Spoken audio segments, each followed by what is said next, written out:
Vivo. Senhor Deus Pai, graças a Deus por mais um dia de vida, ó Deus, te agradeço porque o Senhor tem cuidado de nós, ó Pai, tem tomado conta, Senhor, da nossa UPA, Senhor, de todas as UPAs de Araraquara, da igreja de modo geral, ó Deus, e de todos os seus filhos. Obrigado, Senhor, por estar à frente do mundo, ó Deus, e mesmo no meio dessa pandemia, Senhor, o Senhor tem mostrado sua grandeza e sua fidelidade a nós. Que o Senhor continue a cuidar, Senhor, e abençoar cada um de nós e nossas famílias. Abençoe o pastor, Senhor, que vai falar sobre os solas hoje, ó Deus, que seja uma palavra de muita bênção e que traga muito conhecimento para todos nós. É em nome do seu Filho amado Jesus que eu te peço, te louvo e te agradeço. Amém. Queria passar a palavra aí para o pastor e que Deus abençoe, pastor, sua Obrigado. fala e, Obrigado, e a Nelsinho. exposição da palavra. Eu quero só ouvir um alô de cada um. Já ouviu o Timóteo aí, né? Um tema muito enriquecedor. Estudar sobre ele, tratar sobre ele é muito importante. Quando a gente vai começar a tratar sobre o assunto dos solas, né? A gente tem que entender que os 5 solas, eles surgem num momento, vamos dizer assim, importante da história, vamos dizer assim, mundial, mas da história no que diz respeito à igreja. Para nós, como crentes, surge num momento muito jóia, surge, vamos dizer assim, depois da Reforma Protestante. A Igreja Católica, naquele momento, sabia que estava perdendo muito campo, e dentro das nomenclaturas da história da igreja surge aquilo que nós chamamos de contra-reforma. Na contra-reforma foi um levante da igreja católica, porque ela estava perdendo espaço, perdendo membros para a reforma protestante, para o luteranismo, para o calvinismo. E aí, então, a igreja se manifesta em relação à reforma protestante. Eu diria que o movimento da Contra-Reforma ocorreu entre 1545 e 1563. Dentro desse período, então, surge o desejo por parte dos teólogos reformados naquele momento de resumir o princípio doutrinário da reforma para que, através desse resumo, eles pudessem se defender desse movimento de contra-reforma da Igreja Católica. Então, como era muito extenso, vamos dizer assim, todos os preceitos que envolviam, naquele momento, a reforma protestante, pensou-se em reduzir.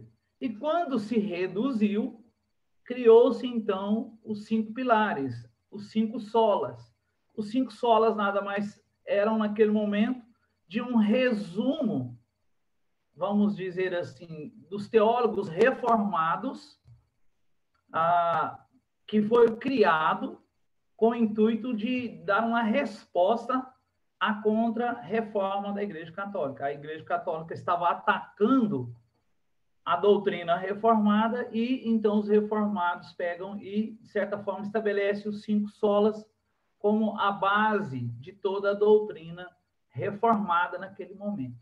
Então, daí surge os 5 solas.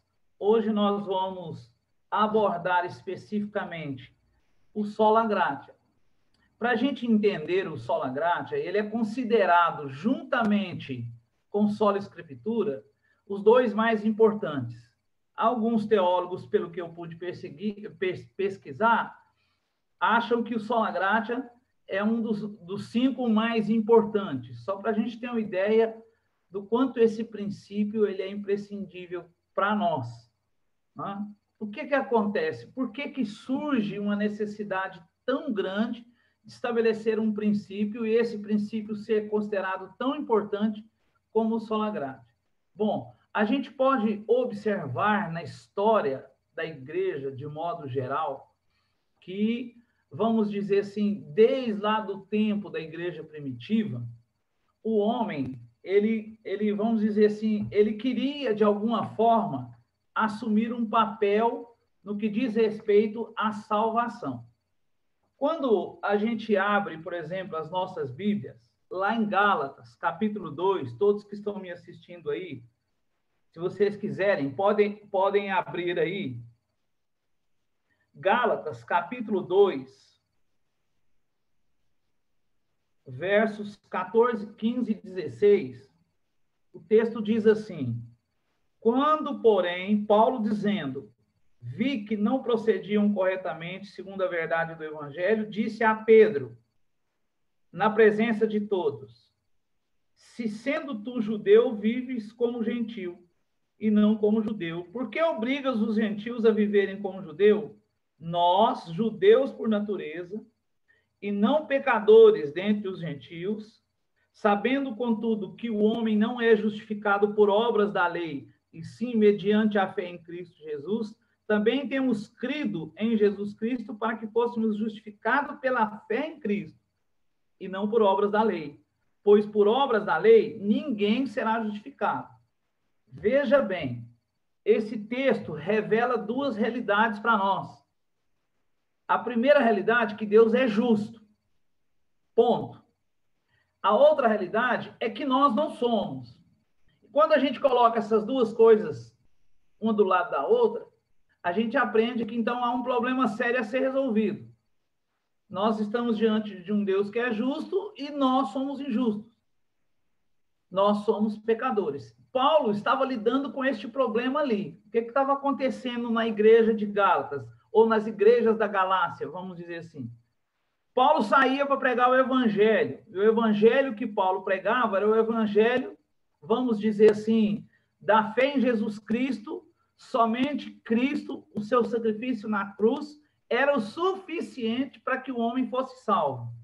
Mas aí, os judaizantes, eles viajavam, alguns chamam eles de missionários judaizantes.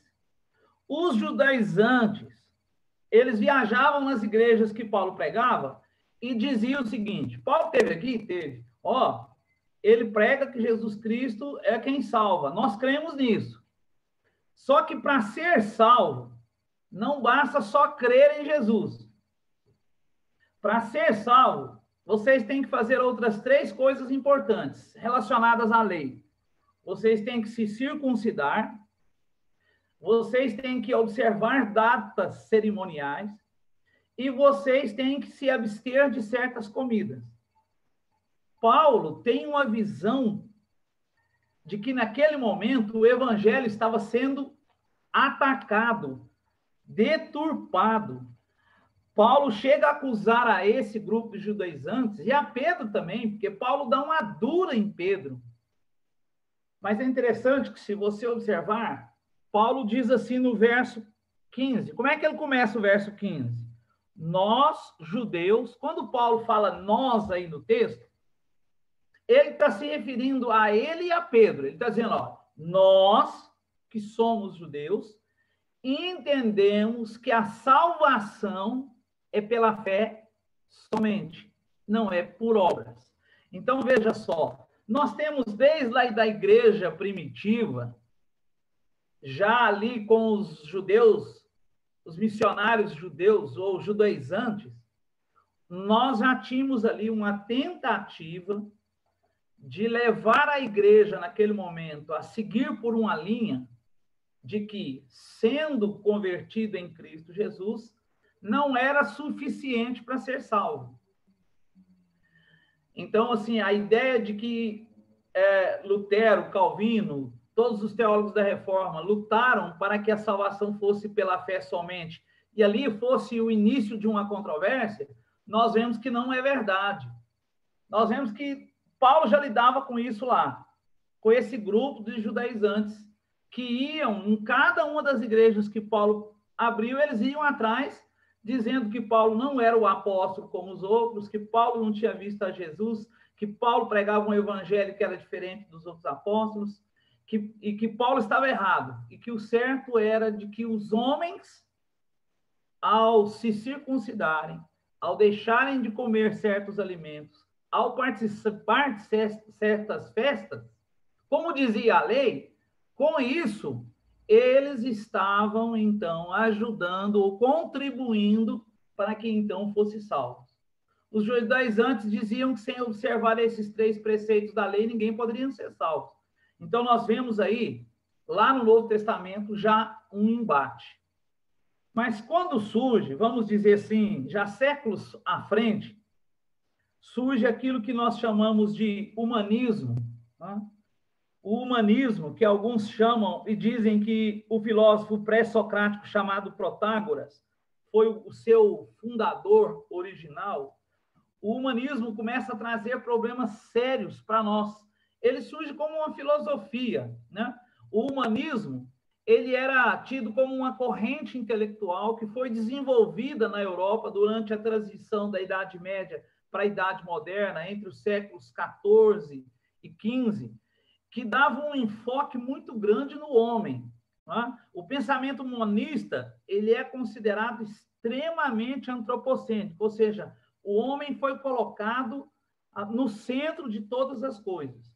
O humanismo disseminou-se através do pensamento renascentista e também da literatura portuguesa e muitos outros ramos depois. Em decorrência do humanismo, veio o antropocentrismo, veio o racionalismo, o naturalismo, a valorização da figura humana. Então, o que acontece com esse processo todo do humanismo? A máxima do humanismo, ela é tremenda. Né? O moto, ou o mote que eles usavam era o seguinte: homo mensura, do latim. O Nival estava falando do latim. A expressão usada era homo mensura. O que ela significa? Que o homem é a medida de todas as coisas.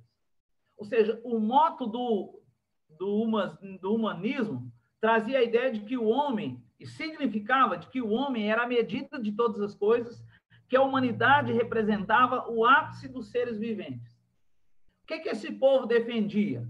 Não há nada mais alto, nem ser supremo que reine ou governe sobre os interesses dos seres humanos. Nesse caso, não há uma distinção definitiva entre um ser supremo e um ser humano, porque o ser humano é o ser supremo.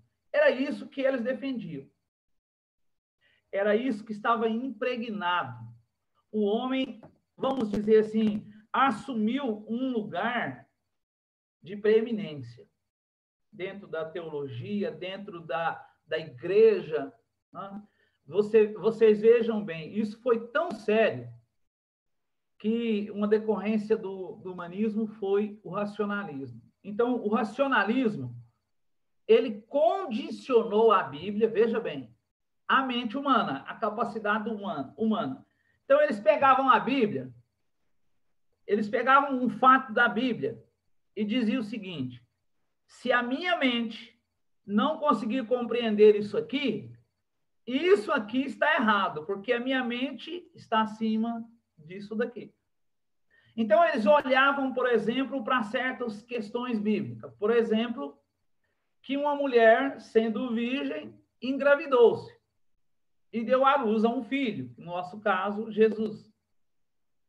Humanamente falando, isso é impossível. Então, isso que a Bíblia diz, eles pensavam, humanamente falando, isso é impossível.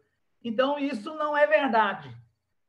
Isso não aconteceu exatamente dessa forma, isso é só uma historinha da caronchinha, entendeu? Então, por aí nós vemos o quanto que naquele momento a igreja afundou-se, a sociedade afundou-se por conta desse, vamos dizer assim, essa valorização extrema do ser humano.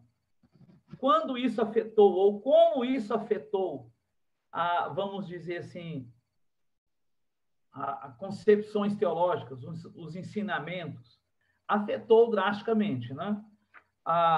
Vamos dizer assim, Lutero começou a defender que, por exemplo, na mente de Lutero, o grau de degradação humana não é um assunto trivial, mas ataca o coração e a alma da vida cristã. Lutero entendia que o homem não era esse ser supremo, né?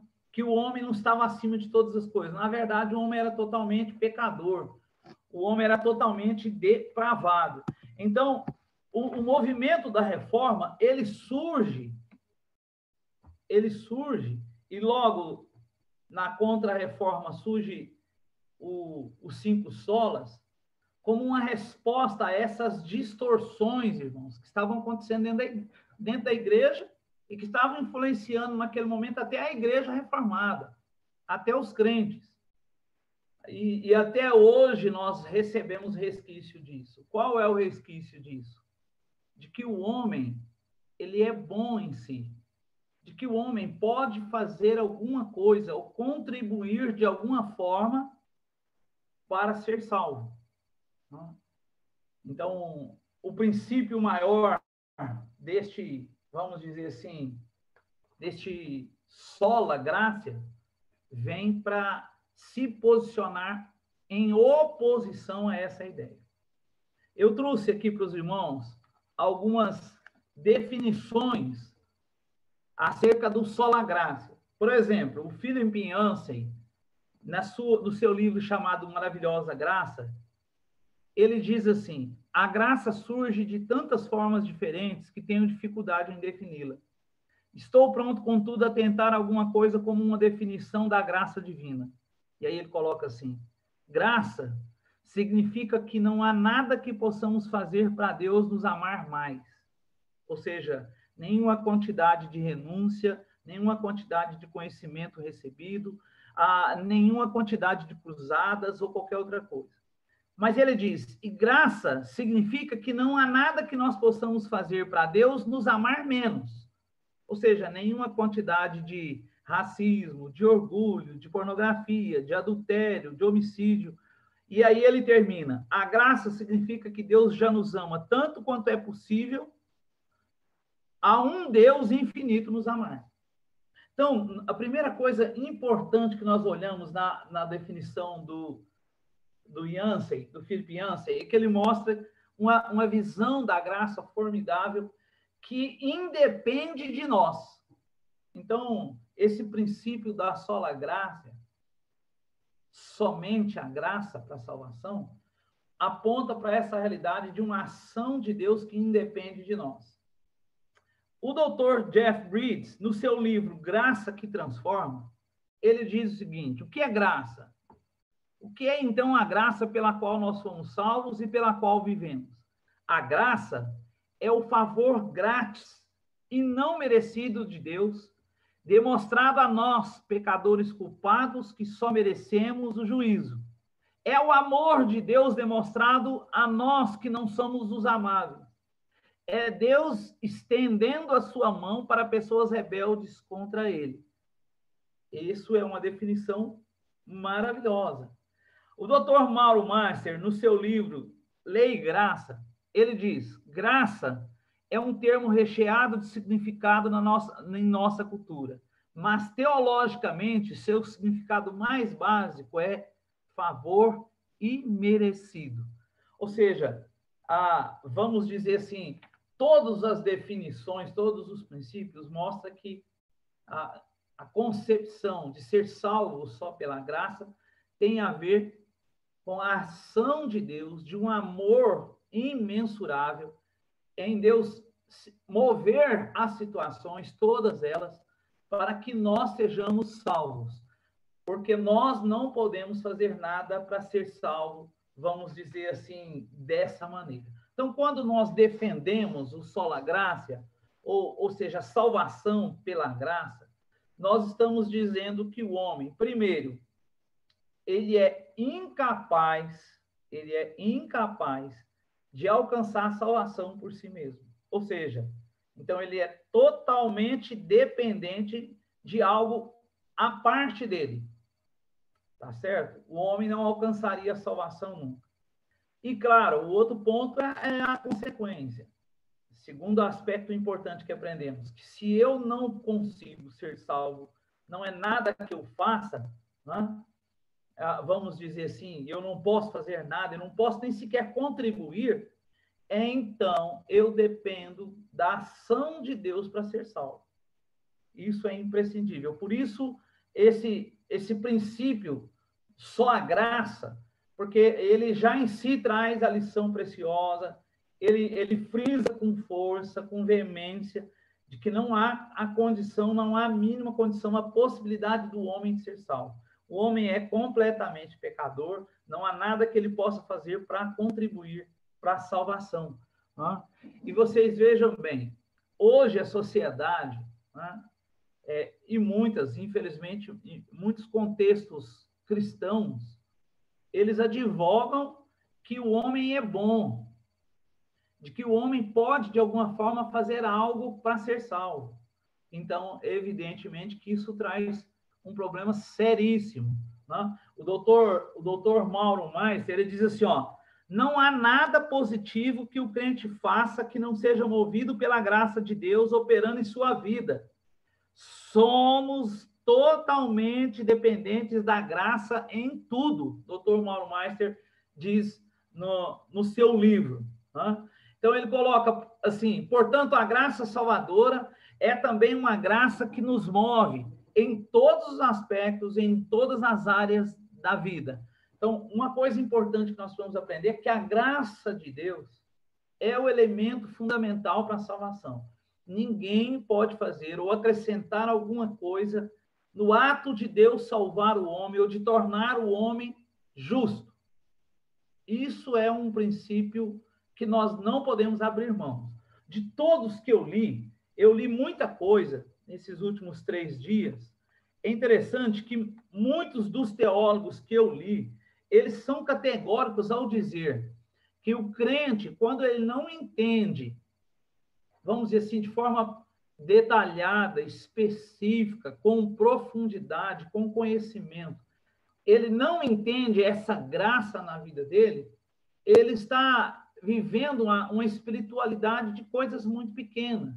A graça é algo muito grande, imensurável, alguns defendem, que nós poderíamos, como que o pastor batista, chamado Charles Swindoll, nós poderíamos mergulhar nela, poderíamos ser imersos nela, tamanha a profundidade da graça e o quanto nós nos beneficiaríamos se buscássemos o conhecimento só sobre a graça para a nossa vida. Então, é um fator decisivo isso, né? E que nós vamos sempre buscar isso. Para a gente ter uma ideia, o doutor... Deixa eu pegar aqui o livro, que eu até mostrei para vocês ontem. O doutor Russell Shedd, no seu livro Lei e Graça, ele diz assim, o tanto que isso é fantástico, o crente é instruído a esperar inteiramente na graça de Deus e crescer na graça. Em resumo, o doutor Russell Shedd diz, toda a vida cristã deve ser praticada à luz da graça de Deus. Toda a vida cristã deve ser praticada à luz da graça de Deus. Então, a graça de Deus, ela alcança-nos na salvação e ela é, vamos dizer assim, nossa vida ela é imersa, ela é em volta dessa graça, da ação da graça de Deus na vida da gente. Então, é importante nós entendermos o princípio inicial de que ninguém vai ser salvo fazendo alguma coisa para alcançar ou merecendo essa salvação, mas também é importante nós entender que o restante da vida toda, tudo que vivemos, vai estar ligado também à ação da graça. Seria mais ou menos essa a ideia inicial a passar para vocês.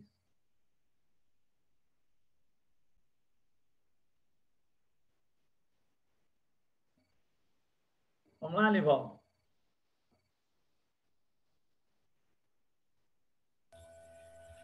Muito bom, pastor. Agora nós vamos, então, nesse primeiro momento, aquele momento que eu vou... O que nós vamos fazer nessa primeira parte, pastor? Nós vamos pegar a seguinte frase do Filipenses Maravilhosa da Graça. Graça significa que não há nada que possamos fazer para Deus nos amar mais e que não há nada que possamos fazer para Deus nos amar menos. Menos, exato. Graça, então, é algo que eu... Não importa o que eu faça, mas não importa o que eu faça menos. A graça é algo que vem diretamente de Deus. Nós vamos agora fazer o seguinte... Nós vamos nos organizar em 2 grupos. E aqui, o que nós vamos fazer? Nesses 2 grupos, a ideia é que você discuta com o seu grupo. O que traz esse significado? Graça, né? A gente está pegando um dos significados, além do texto de Gálatas 2, a partir do 14, nós estamos pegando a definição do Filipenses aqui na exposição do pastor como um guia. Você pode pegar os outros temas.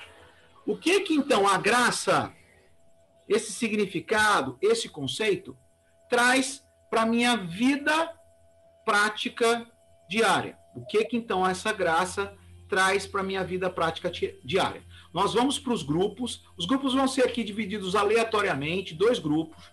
Então, você que está participando aqui ao vivo, nós vamos fazer 2 grupos, e nesses grupos você vai discutir esse tema. Esse é o momento que nós vamos precisar do seu microfone aberto para você poder interagir com as pessoas do seu grupo. Claro, evidentemente, né? A Marininha está com cirurgia, então fique tranquila, viu, Marina? Pode ser manifestação pelo chat, tá bom? Então, é o momento que você vai para o grupo e você vai ter, olha, presta atenção no tempo aí. Você vai precisar de uma pessoa para cuidar do tempo que você vai ter no grupo para a discussão. Você vai ter exatamente 5 minutos para pensar nessa ideia. E depois você vai trazer essa ideia, essa reflexão, com base na exposição até o momento, sobre a graça. 2 pensamentos importantes. Texto de Gálatas 2, a partir do 14, e uma das definições, um dos livros citados, Filipenses, Maravilhosa Graça. Eu posso fazer, não há nada que eu possa fazer. Graça significa que não há nada que possamos fazer para Deus nos amar mais e que não há nada que possamos fazer para Deus nos amar menos. A graça vem de Deus, conforme a gente teve na exposição. 2 grupos, então. Então, você não precisa fazer nada, você vai ser conduzido a esses grupos para uma discussão, 5 minutos. Uma das pessoas aí cuida do tempo e depois a gente volta aqui para a parte de, então, ouvir as suas ideias. Ouvir as suas ideias a partir disso e também com as perguntas.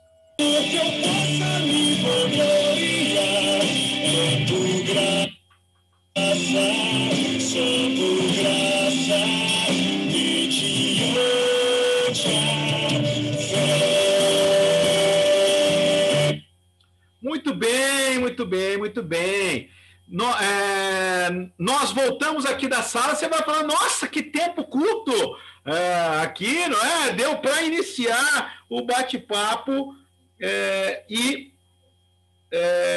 na hora da leitura do versículo, inclusive, aqui algum grupo aí estava lendo o versículo. Eu quero, então, teve o grupo lá, quero ouvir agora as exposições. Então, quem vai falar pelo primeiro grupo, convido aí, então, quem vai, vamos aqui verificar quem falará. Que a gente foi designado aqui, a gente discutiu várias coisas nesses 5 minutos. Não foi várias, porque não deu tanto tempo, mas uma delas que nós discutimos foi que não há nada mesmo que nós possamos fazer, porque nós já estávamos condenados, e mesmo que nós sejamos a pessoa mais santa nesse mundo, nós não podemos alcançar a salvação, porque a salvação é algo que Deus nos dá pela sua graça, que nós não merecemos, mas Deus nos dá por causa da sua maravilhosa graça. E que também o homem, ele não merece, todos nós pecamos e nós não merecemos, mas por causa do amor de Deus e pela sua graça, nós somos salvos.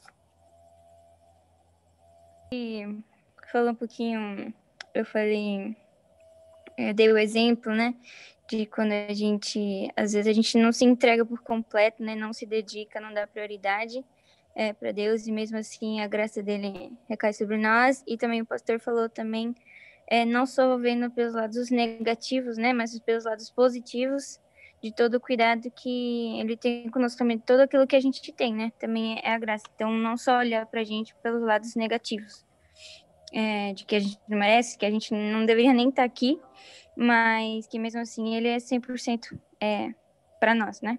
A gente falou dos 2 lados, assim. Acho que foi isso. Mais objetivo sobre isso que você falou, sem dúvida nenhuma, seria o texto de Efésios 2, né, do 1 ao 10. Por quê? O texto, ele aponta para isso que você acabou de falar. Ele aponta para 3 coisas importantes relacionadas ao homem na sua condição de pecador. Primeiro, quando o texto diz lá que nós estávamos mortos nos nossos delitos e pecados, ele está dizendo primeiro que nós estávamos sob condenação. Segundo, estar morto significa também que nós estávamos debaixo do jugo. E terceiro, estar morto significava que nós estávamos debaixo da ira.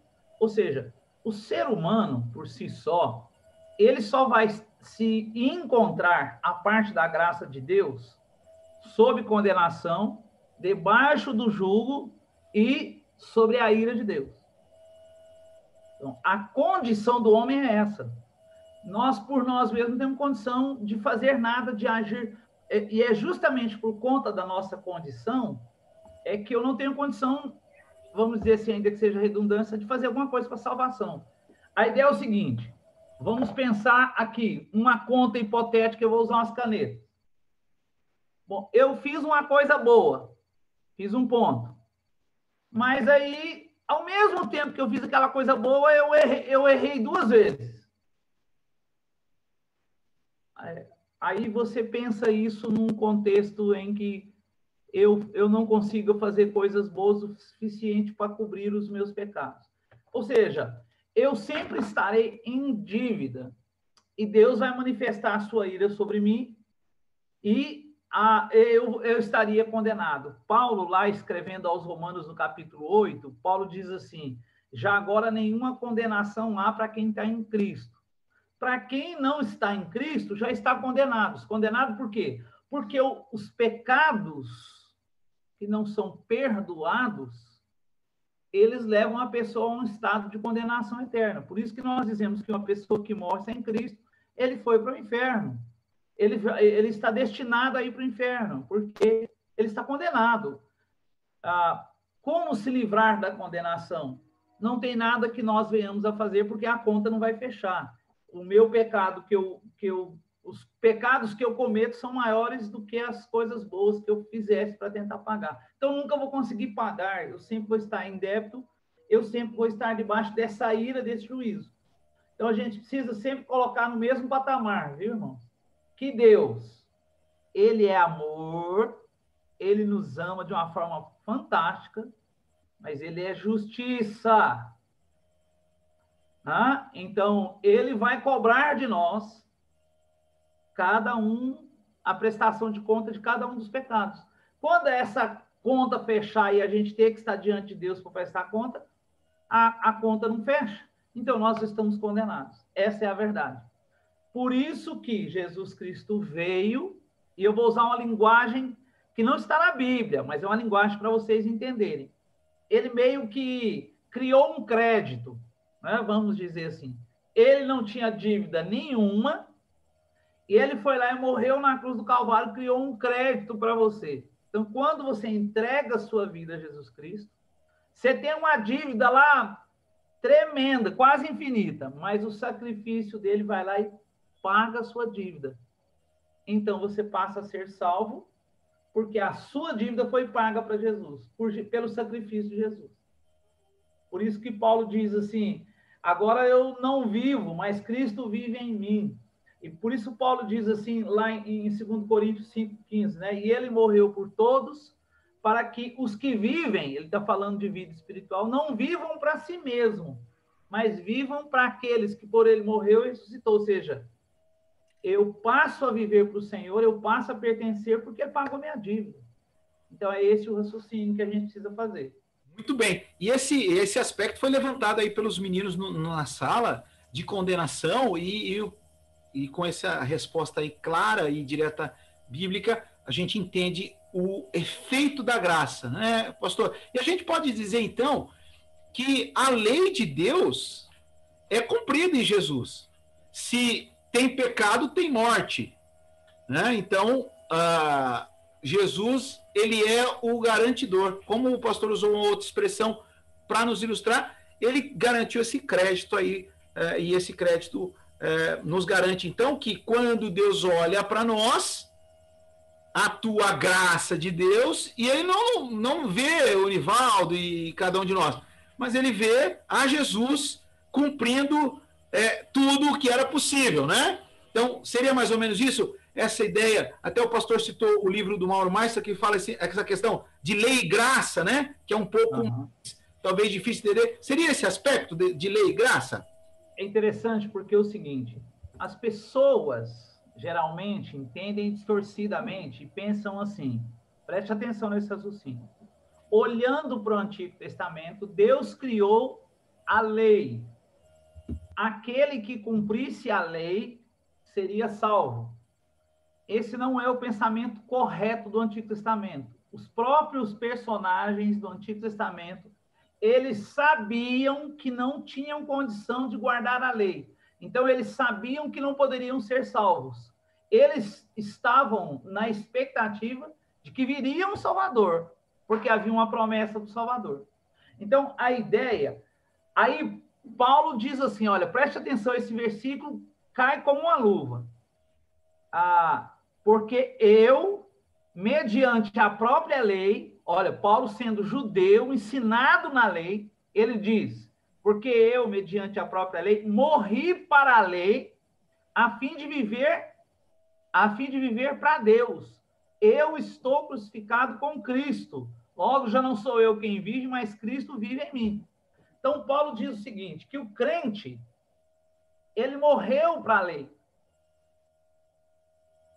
Ele morreu para a lei. O que isso significa? Se eu morri para a lei era algo que me condenava. A lei atenuava o meu estado e apontava que eu era pecador, que eu cometia pecado. Já logo, se eu morri para a lei, eu morri para o pecado. Olha só que consequência fantástica. Né? E eu passo a viver para o Senhor. O pecado não tem mais domínio sobre a minha vida. Olha só, então, quando eu sou salvo pela graça, eu sou liberto do domínio do pecado sobre a minha vida. E o que isso significa na prática? Pastor, como é que a gente vê isso na prática? Quando você entrega a sua vida a Jesus Cristo, tem coisas que você fazia que era extremamente danoso, que você sentia prazer, que hoje você não sente prazer mais. Por exemplo, eu estava conversando com quem que era? Eu estava falando com um parente meu, recentemente eu fui em Uberlândia, e a gente estava conversando, e ele disse para mim assim, é impressionante como que o evangelho muda a gente. E eu conversando com ele, eu perguntei, mas por que você está falando isso? Eu falei assim, olha, eu ia para um bar, sentava lá no bar, principalmente no finalzinho da tarde, ou então no sábado, depois do almoço, e ficava lá bebendo pinga e cerveja a tarde inteira ou até tarde da noite. E aquilo, para mim, era extremamente prazeroso. Quando hoje, que eu sou crente, eu paro para pensar e olho para isso, eu não consigo acreditar que eu tinha prazer naquilo. Hoje eu olho para aquilo e eu tenho repulsa. Então, eu estava dizendo para ele que isso nada mais é do que a ação da graça de Deus no coração dele, que faz com que as coisas que outrora ele tinha prazer, deixa de ter prazer. Quando nós somos atingidos por essa graça, Deus muda a disposição do nosso coração. As coisas que nós sentimos prazer do mundo, elas perdem o valor e a gente passa a ter prazer nas coisas do Senhor. É essa transformação que ocorre na vida da gente com a ação da graça. Que bênção, né? Essa ação da graça. Eu quero só pensar aqui também alguns aspectos, pastor, do outro grupo. O outro grupo pensou em benefícios positivos e negativos. E numa pergunta, então, vinda aí dos adolescentes desse grupo, um dos benefícios do efeito da graça seria, então, a atuação do Espírito Santo agora, para eu poder, como adolescente, jovem, como crente, olhar, por exemplo, para uma série da Netflix e poder interpretar de uma maneira correta, seria um benefício eu ter uma interpretação adequada da palavra de Deus? Esse é um benefício do efeito da graça ou não? Talvez não, mas eu pensaria, no grupo lá, eu citei um texto, até passo aí para o Timóteo, para o Augusto, para o Nelson, para você. Tem um texto que Paulo resume muito, irmãos, a visão que ele tinha da graça. Está lá em 1 Coríntios 15, 10. Só a parte inicial desse versículo. 1 Coríntios 15, 10. Paulo diz assim: mas pela graça de Deus sou o que sou. Pela graça de Deus eu sou o que sou. O que Paulo está querendo mostrar com isso? Paulo está mostrando que tudo aquilo que ele era, desde a conversão e de todas as outras coisas da vida dele, havia uma ação da graça. Tudo há uma ação da graça. Seja positivamente ou negativamente. A Marina fez aí a colocação prática dela. Às vezes, nós não mantemos o compromisso com Deus de leitura da palavra como deveríamos, não oramos como deveríamos, não mantemos o nosso compromisso como deveríamos. Isso é fato. Né? Mesmo assim, nós somos alcançados pela graça de Deus. Deus continua nos abençoando e sendo nosso Deus. Isso é graça, verdade. Mas vocês querem ver algo na prática? Quando você acorda pela manhã e você está no conforto da sua casa, na segurança da sua casa, no conforto da sua cama, você levanta e tem o seu alimento. Isso é tudo fruto da graça de Deus, do cuidado de Deus. Né? É interessante que o Dr. Russell Shedd diz assim: toda a existência do cristão, do início ao fim, suas angústias, tanto quanto suas alegrias, seus conflitos, tanto quanto seus consolos, suas lutas, tanto quanto suas vitórias, tudo ocorre sobre o efeito direto da graça de Deus. Então, a gente precisa enxergar esse aspecto, porque ele é importante demais para a vida da gente. Não associe a graça de Deus somente à salvação. Porque a graça de Deus, ela é, vamos dizer assim, eficaz na salvação, mas ela também é eficaz na vivência, no dia a dia, ao exercício da graça de Deus na vida da gente. Então, a gente não pode esquecer nunca. Foi através da graça que eu fui salva, eu não contribuí? Foi só pela graça que eu fui salvo. Mas é pela graça que eu acordo pela manhã. Estou vivo. É favor de Deus. O que é graça? É um favor imerecido, algo que eu não merecia e Deus me deu. Eu acordei hoje de manhã, Deus me deu a vida. Ele me deu o que eu merecia? Não, eu não merecia. Então, isso foi o quê? Isso foi graça. Você tem a sua cama, você tem a sua escola, você conseguiu passar no vestibular, ou então, se você não conseguiu passar, seus pais estão conseguindo pagar o seu cursinho, é graça. Deus está abençoando seus pais, Deus está abençoando a sua vida. Vocês tiveram a maravilhosa bênção de até agora não ter passado pelo Covid. Ninguém da família foi acometido por isso. Graça. Tudo é graça de Deus na vida da gente. É a ação da graça protetora, a graça que protege, a graça que preserva, o exercício da graça. Então, por isso que eu gostei demais da colocação do Russell Shedd, porque ele mostra que a graça, ela circunda toda a nossa vida.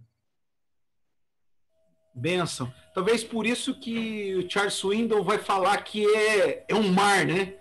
Que é uma coisa muito grandiosa. Pode mergulhar nela, verdade. Mergulhar, pode mergulhar. Nossa música incidental, vamos mergulhar. E é claro, pastor, a gente está caminhando para o nosso... Pastor,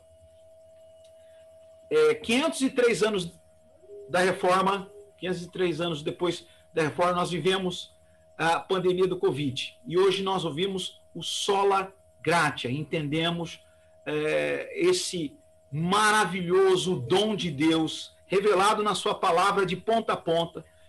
E a pergunta é: por que é importante nós adolescentes termos isso bem identificado na nossa vida? Por que é importante resgatar o Sola Gratia para o nosso viver?